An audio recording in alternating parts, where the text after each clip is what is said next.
You're listening to the Superpower Radio Show with your host, Brenda Major, and Mia Dawson. And we are excited to provide a safe and supportive community for people impacted by autism and other disorders as well. We consider autism and those other superpowers to be exactly that, superpowers, because of the insight and the gifts that they bring out in all of us. So as you know, we are not trained clinicians nor diagnosticians. We have no degrees in autism nor the spectrum. The information you'll hear on this show is designed to offer strategies, comfort, support, faith, and sometimes a little humor for caregivers to help them manage the symptoms influenced by this disorder. Mia, adoption can be a beautiful thing. It can be surprising, challenging, sometimes exhausting and wonderful, and it does require superpowers, as today's guest will attest, I'm sure. Today we are just doubly blessed to have Matt and Cathy Feely joining us to share their stories. They are dear friends of mine, and I'm excited for our listeners to meet them. I'm going to ask you guys first to start out, if you would, just share a little bit of your love story. Like, how did you get together? Well, thanks so much, Brenda and Mia, for having us. We are so excited to be here. Matt and I actually met in graduate school at Eastern Illinois University. So go Panthers. And started dating. And about a year into our dating story, I actually was diagnosed with breast cancer at 29. Wow. And not what we had planned for our story exactly, but Matt, being the awesome guy he is, stuck it out with me, and now he's stuck with me, I think. Or maybe she's stuck with me. We often joke that I was heavily medicated when I said yes. Yeah. So so that's kind of a little bit of our love story. He proposed actually after my first chemo treatment. For the radio listeners, I had really long, thick curly hair at the time, and I decided I was going to shave it because I didn't want to see it fall out in clumps. And so after I buzzed my hair and got cleaned up, I came out, all my family was there, and Matt proposed after buzzing his hair too. That is so very, cool. Very sweet. I've been rocking the buzz cut ever since. And not many men would do that. What made you do that? That just melts me every time I hear that story. I was trying to think of a creative way to propose to her, and it just kind of came to my mind. I felt like it was the best way I could show to be supportive, but also show that I love her in sickness or in health. And so that's why I decided to do that. Wow. So how does the adoption story play into that love story? Sure. Actually, before I was diagnosed with cancer, Matt and I had both felt like adoption was going to be a part of our family story, because we were talking about that marriage. We thought marriage was in our future, and God had been preparing both of our hearts for adoption. And I think we thought we would have biological children and then adopt, but God had a different plan. And I'm just thankful that He prepared our hearts for that, because like the same week I was diagnosed with cancer, I found out that I was probably not going to be able to have biological children. And so it was rough, of course, but nevertheless, it made it easier, I think, because we had those conversations before. So it was kind of just a natural, like, this is God's plan for us, is to adopt. So adoption, was it just between you and Matt, or did you have this like before you guys even met? Like you said, one day I think I want to adopt. I think it was a thought before. Yeah. Wow. But we thought that we would pretty neat. have, biological kids first and then Mhm. maybe adopt later on. That's pretty neat. Because of the type of breast cancer, though, it made sense where the main door that would open up would be through adoption. Okay. Okay. Can you tell us, and especially our listeners, some of them may be thinking about adopting, and Mhm. people think it's just a simple process, but can you tell us a little bit about that process? Yeah, so just about all accredited adoption agencies are going to require some sort of home study, which Mm. is where you fill out a lot of paperwork, do a lot of federal and state background checks, fingerprinting, and then the agency, or they may contract out to an agency, comes to Mhm. your home about 3 times. A Spread, social worker. yeah, spread out. Yeah, it's a social worker, and they meet with you individually and together. They're just making sure that everyone's on the same page, also making sure you're, a solid, healthy mind, body, spirit couple and individuals to be parents and to adopt. You also do a question, like a very extensive questionnaire, which you're comfortable with. That could be with gender, ethnicity, family histories, special needs or not special needs. So it's pretty comprehensive. And that's probably our biggest tip, I would say, is to really take that questionnaire really seriously, do some Googling on some of the things. Even there's questionnaires on what your comfort level is if potentially the birth mom may have been exposed to any kind of alcohol or drugs, and what you may or may not be comfortable with. So they do ask the question about special needs then, because that's They kind do. of long. That's kind of along our path what we deal with. So they would ask if would you like a child? Wow. Yeah, they'll even ask if you would be open to twins, Wow. which is fairly rare, but they ask that just to cover their bases. Sure. Okay. Wow. Okay. Okay. So now you guys, did you make the conscious effort to adopt African American children?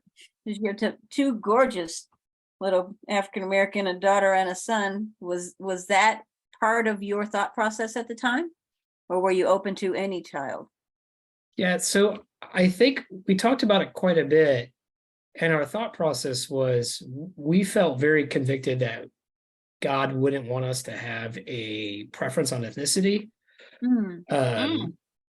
And we also think that, at least in my opinion, that there's kind of two hearts. There's the heart to adopt, and there's the heart to adopt a child of a different ethnicity than you, because I think you really don't understand until after you really get immersed into it, as far as the process, as far as adopting someone different ethnicity. So for us, for the people that are just listening on the radio or a podcast, Cathy and I are white Caucasian, and our kids are Black.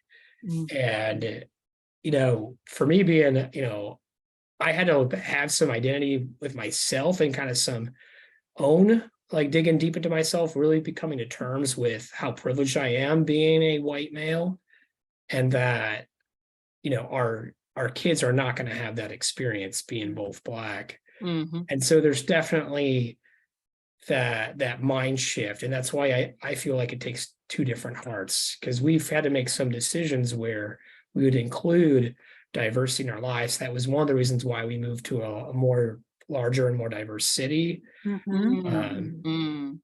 neighborhood, a school, a doctor for the kids, a pediatrician that's Black, that looks like them.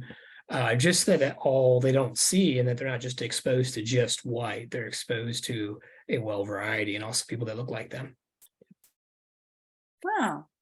And a lot of people wouldn't think to do even that, to make sure that they're exposed to people who look like them. It's always going to come up in the Black community. We are so picky about hair.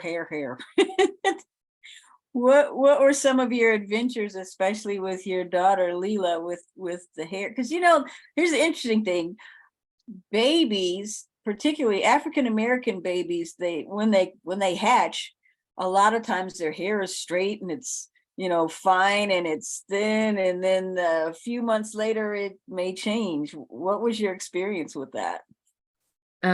It was exactly that. It was like really soft and a little curly, and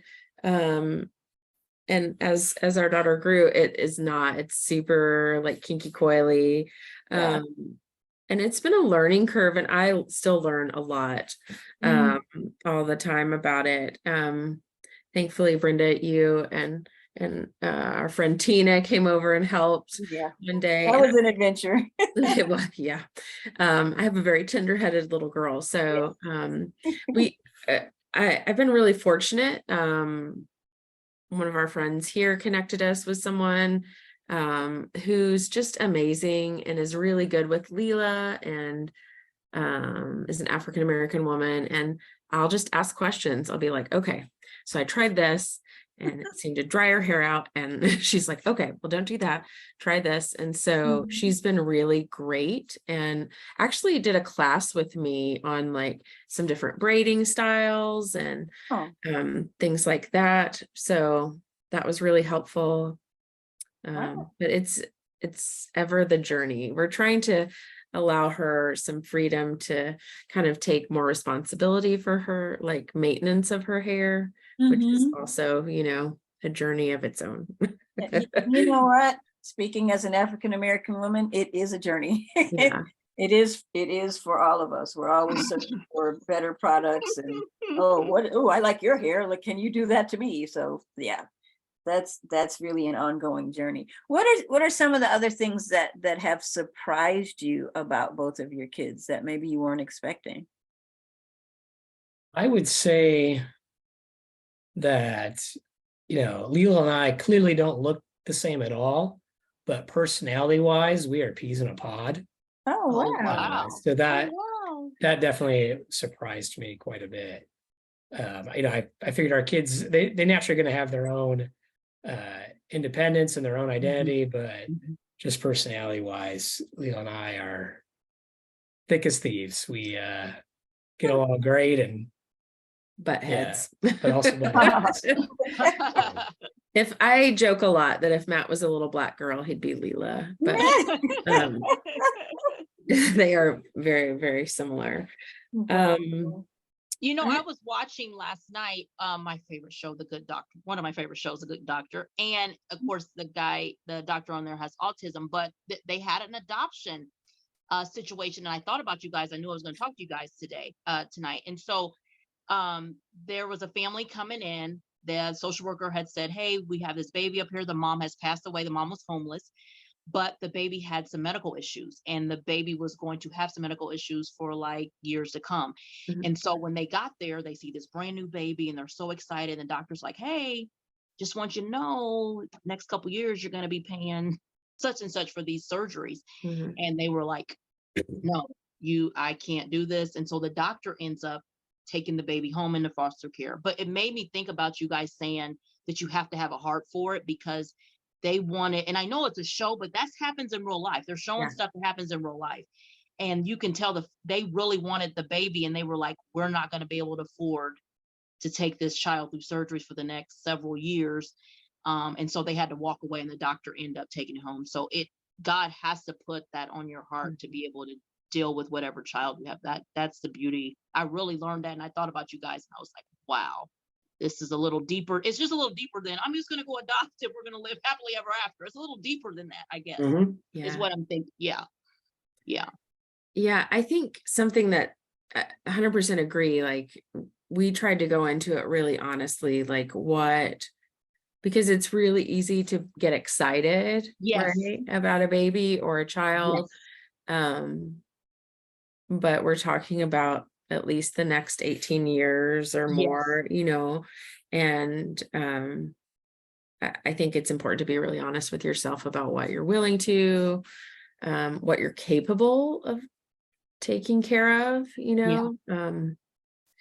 I think something that stuck out to me is just how differently our kids have responded to being adopted. Okay. our daughter, like from 2 year, like we've been really open with our kids from birth. We've even when they were itty bitty, like we would talk to them about that, how loved they were, how loved they are by their first families, and that they weren't given up. They are, you know, like they're loved, cared for. They were, you know, they have a bigger family. Like we just talk really positively. And from our daughter, who's 10 now, from 2, like was hyper aware that she was adopted, that like we do have an open adoption with her first family, so we see them usually once a year. So has had a lot of questions, and our son, who is like, he'll be 6 this summer, is the exact opposite. Like we try to talk to him about it, he's like, can I go jump on the trampoline? Like, okay. So like, boy. yeah, he like, I mean, it is not a thing to him right now. So it's been interesting to see them, because it is trauma, right? To not be with your first family. And, you know, we've done therapy, and we'll probably do more therapy with them, like to just process that. That's a lot. Another thing that people don't think about probably when adopting. And so, yeah, I've kind of lost my train of thought. And they're not biological siblings, correct? They're from 2 different families. That's correct. Yeah. Okay. They're also adopted from 2 different states. Yeah. Oh, wow. Okay. Wow. Okay. So That's the interesting dynamic. yeah, it can be. Yeah. Give our listeners some tips about how do you manage? I know they're both at very active stages now. How do you manage their schedules and still find time for each other and to maintain your own sanity? Well, I think the first step is to marry a planner. So, I was going to say Google Calendar. Google Calendar. Yeah. We're both planners, though, I would say. Kathy's more than I am. But we tried doing like whiteboards and stuff, and none of that was really sticking, or a monthly paper calendar, dry erase boards. But we found what works best for us is a joint Google Calendar.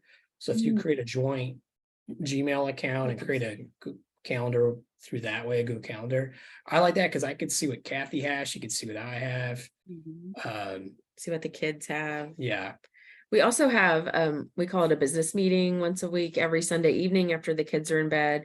We spend 10-15 minutes talking through the week about who's doing pickup here, who's going to softball practice, who's, you know, getting the kids ready Saturday morning to go grocery shopping or whatever. Like we're navigating that. And I think that helps things from like popping up throughout the week, because we have a good game plan at the beginning. Do you guys socialize with maybe other families who have similar situations? Because I know you are in a more diverse community now. So I'm just wondering about community acceptance and if you found people who connect with. Actually, our daughter just told us this week that her friends just recently found out that she was adopted, which surprises me. Really? Maybe they forgot because of COVID. I don't know. I went in and read to the kids' classrooms during Read Across America Week. And people were like, is that your mom? Are you in foster care? Like, yeah. She's like, yeah, that's my mom. No big deal. But where was I going? I can't remember. Oh, yeah. Any other families? Our neighbor, just a couple houses down, they, you know, adopted a girl just a little bit older than Leela, and they're good friends, and much similar family dynamic where the parents are white Caucasian, their daughter's Black, just like our situation. So I think that's great. I think the other thing that was also important, though, to have friends and neighbors too as well, they could be just, they don't have to be transracial, they can be of different ethnicities, especially Black. That way, you know, she's not the only Black kid playing on the street. So I think that stuff helps a lot. In the beginning, there was a few couples that lived near us that did that were more seasoned into adoption, that we definitely picked their brains quite a bit on that process. We've since kind of moved or whatever it may be, but that was very helpful in the beginning. We also have a lot of adopted kids in our families. My brother and sister-in-law have 2 sons through foster care and who are African American, and I've got some cousins who are adopted. You have a cousin who's adopted, so it kind of I think, it seems more normal to them, I think, than even what it did when we were growing up. People didn't talk about their kids being adopted, and so I was just going to say, you're reading my mind. I was just going to say that because I remember my good friend being in school. We didn't know she was adopted. We were friends for like a couple years, and we were like, huh? We didn't have no idea. You're right. They just didn't discuss it. And she was actually Mexican, and her parents were white. And we never went out. She came to our houses and she came to other friends' houses, but we never went to her house. And she actually had epilepsy, and she had an episode at school. And when she had it, that's when we met her mom, and we were like, oh, so nobody never said anything. So I don't know what the difference is now, but you're right. They didn't discuss it back then. Interesting. And it's kind of cool that I don't even know if you realize, but it seems like your families had already kind of prepared this this nesting area, because adoption has always been part of your family. So it just made a perfect landing spot for Leela and Matt, and that is really awesome. And, only God thinks of that. Do they have questions about their biological? Mom and dad, do they want to see them? Do they have, I know you probably, the young lady does, I can just tell from her personality probably. Yep. So does she want to see, does she want, how does she feel about all that? Definitely. We visit once a year and we talk about them very positively with her. She has a good relationship with them. Yeah, she definitely asks questions and does want to see them. Our son, I think it's partially because of his age and partially his own personality, and the gender difference could play a role. But he seems I think he knows the big picture idea of why he's Black and mom and dad are white. So, but that's as far as it really goes. He doesn't ask too many questions. He doesn't ask too many questions. Okay.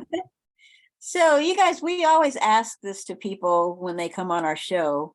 What would you say is your superpower, each of you? You want me to do you and you do me? Sure. Okay. I feel like this is like a husband test here. And so am I gonna ace it, or am I gonna bomb it? It's true. I mean, we've only been married almost 14 years. So so I bet you can name a few. Maybe. We'll see how well he does. Well, the first one, the obvious one, is she's of course very beautiful. So absolutely. That's a given. Definitely a superpower. Absolutely. But the main superpower that Cathy has, though, is she is very authentic and genuine. She can connect with just about anybody.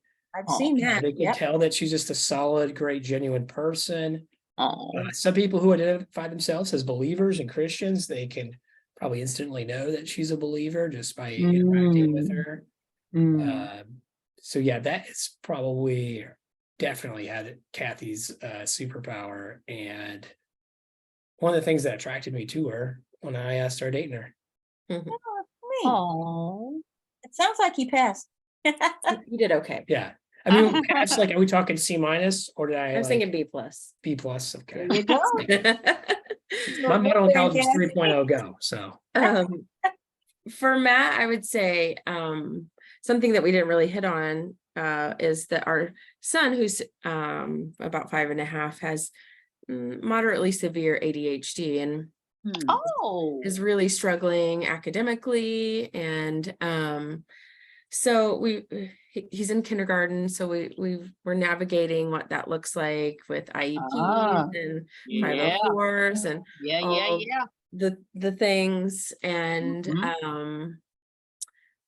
so Matt is just a really great advocate for our kids. I've seen him really step up to the plate this year and push, because if you know anything about all the red tape, when it I goes do. into I getting do. support, I know you do, Mia. Yes. It takes parents pushing and Yes, ma'am. not in a negative way, but just Yep. like making sure that your kids are getting what they need. And yeah, Yes, ma'am. so Matt is definitely really great at that. Like it can be really tiring and Oh, I can imagine. want to give up, and Matt doesn't. That's not him. He's gonna fight for our kids. So yeah. Well, that is awesome. So, and Thanks, babe. fighting for the family. Yeah. Yeah. So last question, because we're about out of time. What advice would you give to maybe a couple who has adopted and maybe in a similar situation may Mhm. find that the child may need some additional care? Yeah, that's true. That's true. Hmm. It's a great question. That's a very good question. I think you also have to keep in mind that you could do the best you could on your questionnaire, but we're Mhm. all human and we Mhm. don't have perfect bodies, right? Mhm. Mhm. And some of that imperfection also comes with strengths and superpowers, much like the show and podcast, right? Yes. Yes. Yes. And so with that, I think you have to go in knowing that you're not adopting a supreme being too. And if you Mm. are overly selective as far as with family history, you have to look in your own family history and be like, yeah, I probably have someone that has had cancer or has struggled with mental Mhm. health or Yes. maybe struggled in school or whatever it may Yes. be. So just as if you would have had a child biologically, you're going to potentially run into some of those same issues.